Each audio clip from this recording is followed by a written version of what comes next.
before COVID. Okay, so here the COVID-19 is the turning point.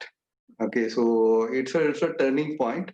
I think many of the economics around the world are just looking at this COVID-19 as a turning point, which may impact the global economic order, which the US and China and other dominant countries of the world pretend to structure and go ahead. So this COVID-19 is going to be the turning point. So we are going to discuss how this is going to be a turning point. Okay. In future after COVID-19, there is one thing is very clear. So the role of China before COVID-19 in the global economic order, the role of China in global economic order after COVID-19. Okay, these two, there is definitely going to be a different in this. Okay, so why? Because due to two reasons. The countries may not, go for having more of economic transaction with the China. One is many of the world countries these days we face debt bubble. Okay, we are many of the developing countries are already seeing not showing up the good growth rate for few years, and this COVID-19 really made it very severe of that severe reduction in the economic growth rates of the country. So they are also the countries, the developing countries are getting into the debt bubble. So they may not able to go ahead with more of a trade and other aspects. The other reason is the other reason why the China may have a lesser role is many of the countries these days lost trust with the China, and they are unwilling to trade with China. So you can see you can see the statements of Trump, and you can see the kind of the campaigning happening in India against China. So these two reasons, unwillingness of other countries to trade with China, and due to the possibility of debt bubble of the developing many of the developing countries and other countries who are having a close relationship with China. So because of two reasons, the China may have a lesser role after COVID-19, which they had before COVID-19. So this is what we will be discussing on this. Okay. The third is, so this is a situation, and if this situation will benefit India, so that we are we have to discuss. Okay, will this benefit India, and will that how significantly it will lead a shift of all other countries towards India? So with that note, probably I may end up my lecture today. Okay, sharing today, it's not even a lecture, it's like a sharing what I perceive on this. So that is what I am going to discuss today. Okay. If you look at this COVID-19 and its related predictions about the economic loss of the countries, okay. So the primary impact of this COVID-19, okay, not just impact of COVID-19 is on economic, okay. It's primarily it impacts the economy. It also impacts the social, cultural, psychological. A lot of problems are coming aligned coming with the COVID-19, but majorly its impact, it disturbs the economies. Okay, so the global economic institutions, all the like a kind of World Economic Forum, IMF, and all those international economic institutions are worked out the prediction at what extent it will go for economic losses of the world and economic losses of the countries. Okay, so in that case, there is a prediction that the overall world loss, economic loss of this COVID-19 may be in the range of 5.8 to 8.8 trillion US dollars, or approximately 6.5 to 9.7% of the global GDP. So overall in the global GDP, 6.5 to 9.7% of global GDP may get impacted by this particular COVID-19. So very, very precisely, make it very simple. The IMF predicts that there will be a 3% contraction of the world economy in the 2020. End of the 2020, there will be a 3% contraction of the world economy. And this contraction, right? This contraction is actually the largest contraction of global GDP since the Great Depression of 1930s, so that happened after World War II. Okay, and even in the 2008, we have faced the entire the Great Recession started in US and it spread across the world. That Great Depression of 2008, 8 and 9, and other small economic bubbles and crises, it did not reduce this much of world output. Actually, this is in this last 1 century. If you look at for our knowledge, to our knowledge, at least to my knowledge, so for the last 1+ century, 1.5 century, so this is the the high in the largest contraction the world economy seen. So it is very important, and it is actually some extent it is very difficult for the entire world. So the for this particular moment, immediate moment, there will be a difficult to think of think of with countries facing mountains of debts and ramped unemployment and given growth prospects. So it is very difficult to think about the immediate recovery out of it. And the very popular a magazine and journal in the economics called The Economist. According to the Economics, except China, except China, the GDP projections for the countries like US, Europe, and Britain, Japan are likely to be significantly negative. Okay, not negative for the 2020 financial year. What about India? So India, I will discuss on that. But what I predict is, with my little bit of experience and exposure in understanding the Indian economy and society. So another the 2020 and 2021. Okay, so these 2 years definitely it is going to be very crucial year for India, crucial years for India. And I predict that at least India's GDP growth rate will reach less than two and less than two. So that is what we are going to face. The growth rate is going to be very less. And what we are going to do? Okay, almost if you look at, in fact, not US, not any other country. India is actually, if you look at the data, see, India is actually reflecting the 1930s Great Depression of the world. In fact, there is no demand and there is no employment, and the inflation is high.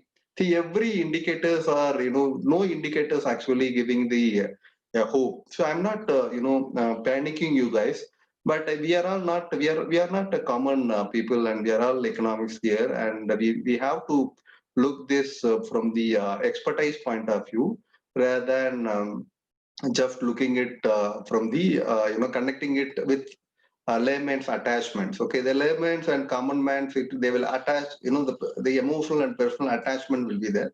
By keeping away our personal attachment to the country and to personal attachment to the growth, and if you see, the numbers are not really good. So that is worrisome.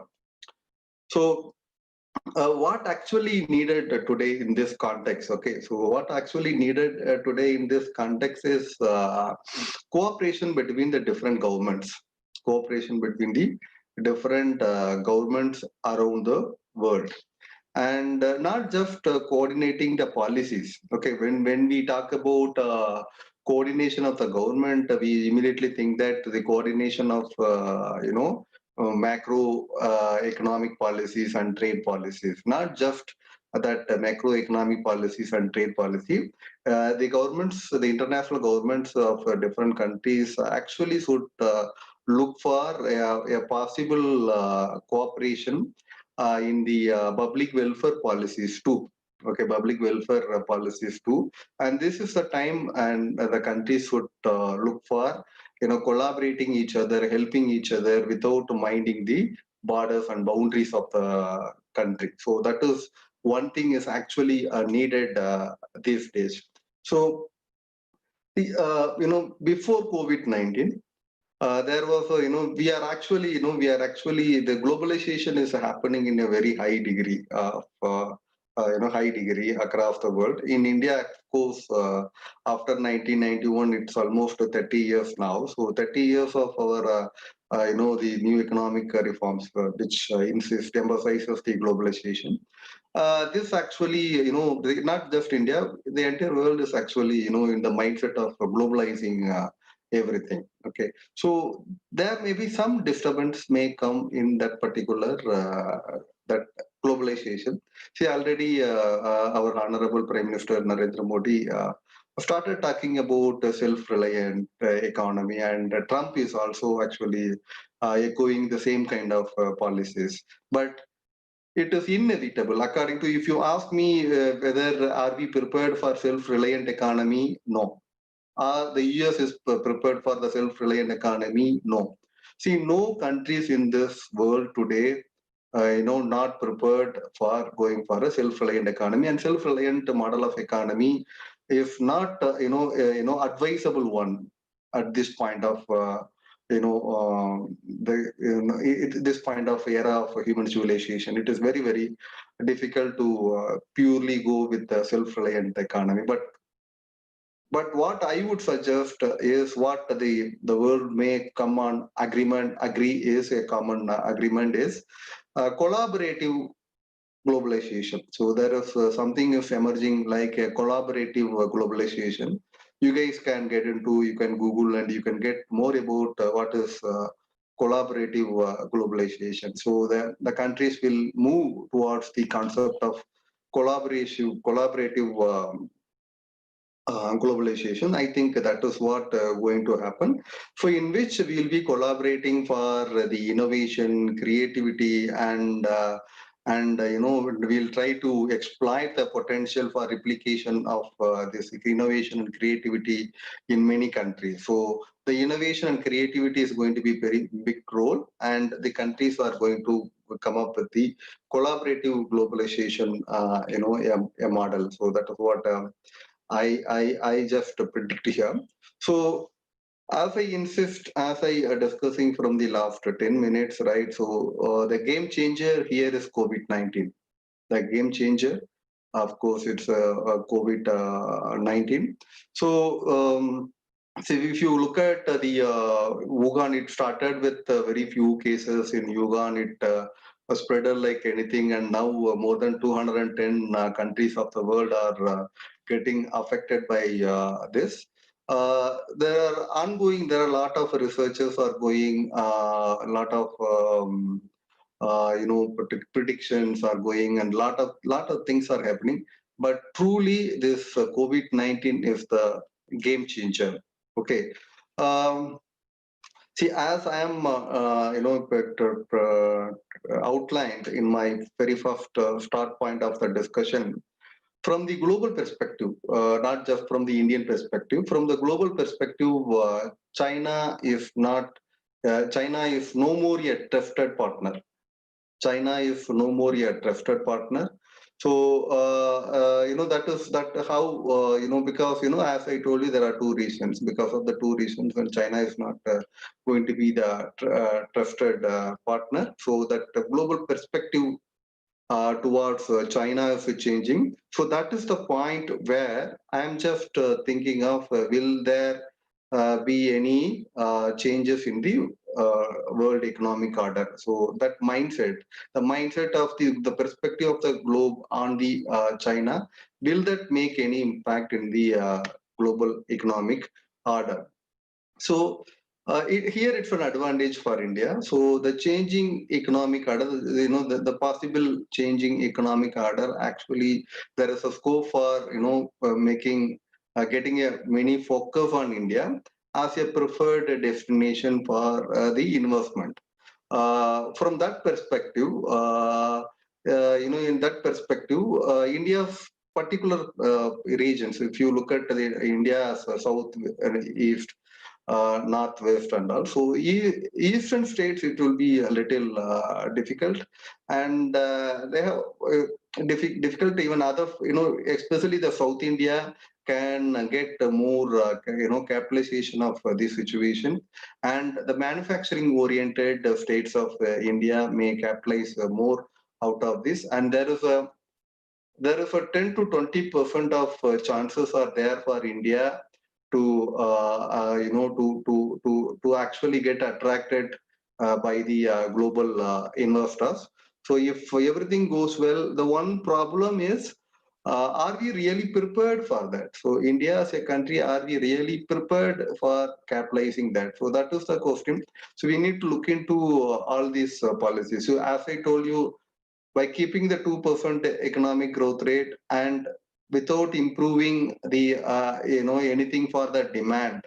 Okay, so whatever the 21 lakh crore the package relief, and there we are all aware that what is the demand side, how much the government is addressed into the demand side measures, how much this will create actual the multiplication of the actual demand, okay, aggregate demand. So that is I have a I have reservations on that particular government's edition. I'm not personally, I don't feel they came up with a good set of demand side policies. So that is what really needed. So without that, it is very difficult to capitalize. Okay. So then, I have another 10 minutes, so roughly 10:30, I will try to conclude, so that I want to have some time for discussion. So by taking up your questions, so I will try to share what I feel. Okay. So I read, to give a conclude note, I thought I can go with, and I just referred some of the international research article. And there was a research article published in the Science Daily magazine based at US. They came up with four scenarios. Okay, what will happen after this COVID-19? Four scenarios. So that four scenarios is this one. For example, continuation of this current US dollar hegemony. So that means if nothing will happen to the US, and the US dollar will be a predominant dollar of the predominant currency of the world. So that is the first scenario. The second scenario actually, it actually trying to discuss the competing monetary. Suppose if China is not playing, so the US is not, dollar is not playing a very crucial role. If China and US is trying to become a significant rival to US, then what will happen? That is the second scenario. The third scenario, what they are talking about, is as like in the 1930s, and there may be emergence of emergence of new formats of international agencies like IMF, and there may be the structural changes in the international monetary anarchy. So that there is a scope for that. So all these scenarios actually being discussed. For example, take the first scenario. Suppose if all the business as usual, if the world is moving, the business as usual. So the US dollar hegemony persists, and the US will be maintaining its role of the central stabilizing factor in the financial system. Here in this, scenario where Trump and its Trumpism and its policy of America first proved to be a passing fad, the eurozone, remains amid in a backlog of much-needed reforms, and China fails to establish itself as a rival financial center. So, the dominance of the US will be here by going with the first scenario. In contrast to the first scenario, the second scenario actually sees the establishment of competing monetary blocks, with the European Union and China emerging as two significant rivals to the USA. In this scenario, US no longer stands as the guarantor of global stability, while the Eurozone successfully overcomes its difficulties and China succeeds in internationalizing its currency, these developments actually may result in the further regionalization of the world trade and financial system. So the third scenario, they claim this as a revolutionary scenario, where the Central Bank of US Federal Reserve proves unable to withstand the global crisis, and the global US dollar system implodes in a series of defaults and bankruptcies of leading private financial institutions. However, this particular scenario assumes that the G20 countries succeed in creating an alternative monetary system. So, at the height of the crisis, if the crisis goes like anything, so G20 may come up with creating an alternative global monetary system, which will reorder the global economic order. So, a system built not around a single national currency, but around an international organization, and there is a chance of that. So, that these are all, a kind of assumptions and predictions. So, in this scenario, again, the international monetary hierarchy. So, as I told you, the hierarchy, there may be a changes, there may be shifted in the hierarchy. See, as like the US get back its support for WHO, and it literally shows that, and you can see the intention of US in restructuring. Definitely there will be a restructuring of WHO after COVID-19. So like that, there will be a lot of that anarchy, international monetary anarchy. There is a lot of structural changes, chances are there. The last one, the fourth scenario, where there is a collapse of existing system. Suppose if the existing system is collapsing, so again the G20 countries may pitch in. They may try to establish alternative monetary and financial system. Okay, so I don't know what I actually I go along with the researchers of the Observer Research Foundation, and they also done a very good line of studies related to that.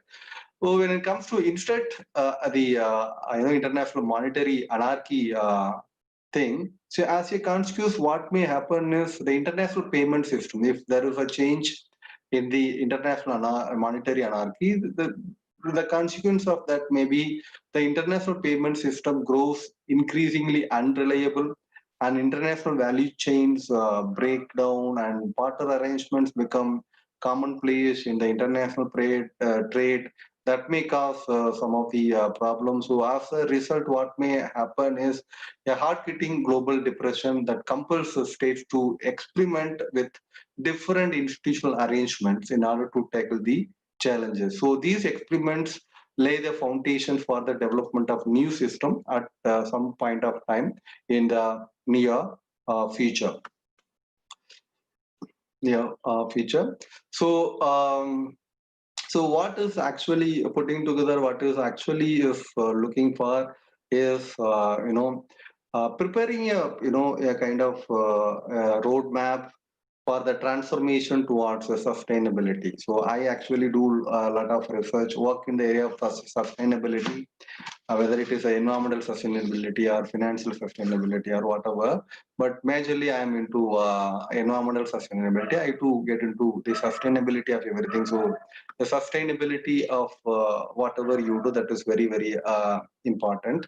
So our scenarios, whatever the scenarios we are having, are not intended to exact predictions of the future, nor are they normative assessments or institutional blueprints.